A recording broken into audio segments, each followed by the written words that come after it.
यह बहस किसी नियम से नहीं बल्कि उस भरोसे से जुड़ी है जिस पर भारत की उच्च शिक्षा व्यवस्था टिकी मानी जाती है। विश्वविद्यालय केवल डिग्री देने वाले संस्थान नहीं होते हैं, वह ऐसे स्थान होते हैं जहां छात्र पहली बार यह सीखता है कि सिस्टम उसके साथ कैसा व्यवहार करता है, निष्पक्ष, संवेदनशील और मानवीय या फिर उदासीन, कठोर और खाँचों में बटा हुआ। आज जो विवाद सामने आया है वह इसी अनुभव से जन्मा है। नमस्कार, आप देख रहे हैं के तक न्यूज। मैं हूं अंकित सिंह। भारत के विश्वविद्यालय लंबे समय से दो सच्चाइयों के बीच संतुलन बनाने की कोशिश कर रहे हैं। एक सच्चाई यह है कि देश के बड़े हिस्से ने ऐतिहासिक रूप से जातिगत और सामाजिक भेदभाव झेला है, जिसकी अनदेखी बिल्कुल भी नहीं की जा सकती। दूसरी सच्चाई यह है कि आधुनिक विश्वविद्यालयों का उद्देश्य पहचान नहीं बल्कि छात्र को केंद्र में रखना है। जब ये दोनों सच्चाइयाँ आपस में टकराती हो तब नीति केवल नियम नहीं रहती बल्कि सामाजिक दिशा तय करने लगती है। 2016 में हैदराबाद सेंट्रल यूनिवर्सिटी के शोध छात्र रोहित वेमुला की आत्महत्या ने पहली बार यह सवाल राष्ट्रीय स्तर पर खड़ा किया कि क्या हमारे संस्थान अपने छात्रों की बात सुनने में सक्षम है, या केवल आत्महत्या नहीं थी बल्कि यह संस्थागत विफलता का प्रतीक बन गई। आरोप लगे कि प्रशासनिक निर्णयों में मानवीय संवेदनशीलता का अभाव था। शिकायत तंत्र औपचारिक था लेकिन प्रभावी नहीं। रोहित का सुसाइड नोट सिस्टम पर सीधा प्रश्न था, एक ऐसा सिस्टम जो छात्र को तब तक नहीं सुनता जब तक बहुत देर न हो जाए। 3 साल बाद मुंबई के एक सरकारी मेडिकल कॉलेज ने पायल तादवी की आत्महत्या ने उसी घाव को फिर से हरा कर दिया। यहाँ भी आरोप यही थे कि जाति सूचक टिप्पणियां, मानसिक उत्पीड़न और लगातार अपमान चलता रहा, लेकिन संस्थागत हस्तक्षेप समय पर नहीं हुआ। दो अलग संस्थान, दो अलग पृष्ठभूमियां, लेकिन निष्कर्ष एक छात्र असुरक्षित महसूस कर रहा था और सिस्टम खड़ा नहीं हुआ। इन घटनाओं के बाद मामला सुप्रीम कोर्ट तक पहुंचा।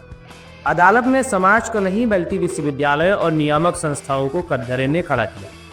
कोर्ट की चिंता साफ थी कि अगर उच्च शिक्षा संस्थानों में भेदभाव या उत्पीड़न हो रहा है तो शिकायत निवारण का तंत्र इतना कमजोर क्यों है कि छात्र को आखिरी रास्ता आत्महत्या ही दिखता है।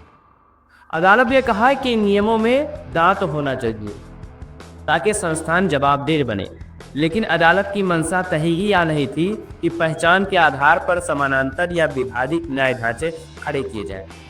मूल धारणा सुरक्षा, जवाबदेही और निष्पक्षता भी थी। इसी पृष्ठभूमि में यूजीसी में प्रमोशन ऑफ इक्विटी रेगुलेशंस का प्रस्ताव रखा। कागज पर यह नियम उसी चिंता का समाधान लगते हैं। समान अवसर केंद्र, समानता समितियां, इक्विटी एम्बेसडर, निगरानी तंत्र और तय समय सीमा में कार्रवाई। सरकार का तर्क यह है कि जिन वर्गों ने ऐतिहासिक भेदभाव झेला है उनके लिए अतिरिक्त सुरक्षा ढांचा आवश्यक है। इस तर्क से इनकार नहीं किया जा सकता क्योंकि सामाजिक इतिहास इसकी पुष्टि करता है। लेकिन विवाद यहीं से शुरू भी होता है। नियमों की भाषा और संरचना यह संकेत देने लगती है कि भेदभाव को एक दिशा में परिभाषित किया जा रहा है।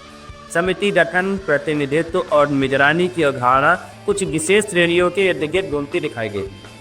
यहीं पर सामान्य वर्ग का छात्र जो अब तक खुद को इस बहस से अलग मानता था, असहज हो जाता है। उसे लगता है कि सिस्टम अब छात्र नहीं बल्कि श्रेणी देखकर प्रतिक्रिया देगा। यह असहजता किसी के अधिकारों के विरोध से पैदा नहीं होती बल्कि बराबरी के भरोसे से जुड़ी होती है।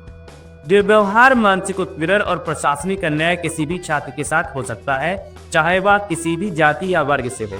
फिर सवाल उठता है कि सुरक्षा का ढांचा सार्वभौमिक क्यों नहीं है? क्यों कुछ छात्रों को यह भरोसा पहले से मिल जाए कि सिस्टम विशेष रूप से उनके लिए ही खड़ा है, जबकि बाकी छात्रों को केवल यह आश्वासन दिया जाए कि नियम सबके लिए समान है, सिर्फ पहले वर्ग के लिए। यहीं से एक मनोवैज्ञानिक असमानता जन्म लेती है। भले ही नियम अप्रत्यक्ष भेदभाव न करें, लेकिन वह एक ऐसा माहौल बना देते हैं जहां कुछ छात्र खुद को अधिक सुरक्षित और कुछ कम सुरक्षित महसूस करने लगते हैं। छात्र के मन में यह डर बैठता है कि अगर वह शिकायत करेगा तो क्या उसकी बात भी उतनी ही गंभीरता और संवेदनशीलता से सुनी जाएगी, या फिर उसकी पहचान के आधार पर यह मान लिया जाएगा कि इसका मामला प्राथमिक नहीं है। विश्वविद्यालय में भरोसा सबसे बड़ी पूंजी है। जब छात्र यह भरोसा खो देता है कि सिस्टम उनके साथ निष्पक्ष व्यवहार करेगा तो संवाद खत्म होने लगता है और टकराव की जमीन तैयार हो जाती है। भारतीय विश्वविद्यालयों का इतिहास बताता है कि जब संस्थागत ढांचे पहचान केंद्रित हो जाते हैं तो शैक्षणिक विमर्श से ज़्यादा राजनीतिक ध्रुवीकरण बढ़ता है। कैंपस ज्ञान का केंद्र बनने के बजाय संघर्ष का मैदान बन जाता है। संवैधानिक दृष्टि से भी यह संतुलन बेहद नाजुक है। भारतीय संविधान एक और कानून के समक्ष समानता की बात करता है, तो दूसरी ओर ऐतिहासिक रूप से वंचित वर्गों के लिए विशेष संरक्षण की अनुमति भी देता है। लेकिन यह विशेष संरक्षण समानता तक पहुंचने का साधन है, न कि अस्थायी संस्थागत विभाजन का औजार। यदि न्याय की भाषा प्राथमिकता और संवेदनशीलता पहचान से तय होने लगे, तो यह संविधान की मूल भावना से टकराव पैदा करता है। असल सवाल यह नहीं है कि किसी सुरक्षा दी जाए, असल सवाल यह है कि सुरक्षा किस आधार पर दी जाए। यदि शिकायत तंत्र पूरी तरह छात्र केंद्रित हो, भेदभाव की परिभाषा सार्वभौमिक हो और सुनवाई में घटना और साक्ष्य केंद्र में हो, न कि शिकायतकर्ता की पहचान, तो न तो ऐतिहासिक रूप से वंचित वर्ग असुरक्षित महसूस करेंगे और न ही सामान्य वर्ग को यह डर रहेगा कि सिस्टम उनके लिए कम संवेदनशील है। रोहित वेमुला और पायल ताडवी की त्रसदियों से सीख यही होनी चाहिए थी कि कोई भी छात्र इतना अकेला महसूस न करे कि उसे मरना ही समाधान नहीं। अगर उन घटनाओं से निकले नियम कैंपस को जोड़ने के बजाय अनजाने में बांटने लगे, तो यह एक नई विफलता होगी और यह बहस अभी समाप्त नहीं हुई। यह अदालतों में है, नीति निर्माताओं के सामने है और हर उस छात्र के मन में है जो चाहता है कि उसे उसकी मेहनत, उसकी योग्यता और उसके इंसान होने के आधार पर देखा जाए। क्योंकि अगर न्याय का तंत्र यह भरोसा नहीं दे पाता है कि वह सबके लिए बराबर है, तो नुकसान किसी एक वर्ग का नहीं, पूरे शैक्षणिक वातावरण का होगा। अगर न्याय पहचान देखकर तय होने लगे, तो सवाल यह नहीं कि किसे सुरक्षा मिली, सवाल यह है कि अगला छात्र सिस्टम पर भरोसा करेगा भी या नहीं। बने रहे आपके अपने चैनल निकेतन न्यूज के साथ। नमस्कार।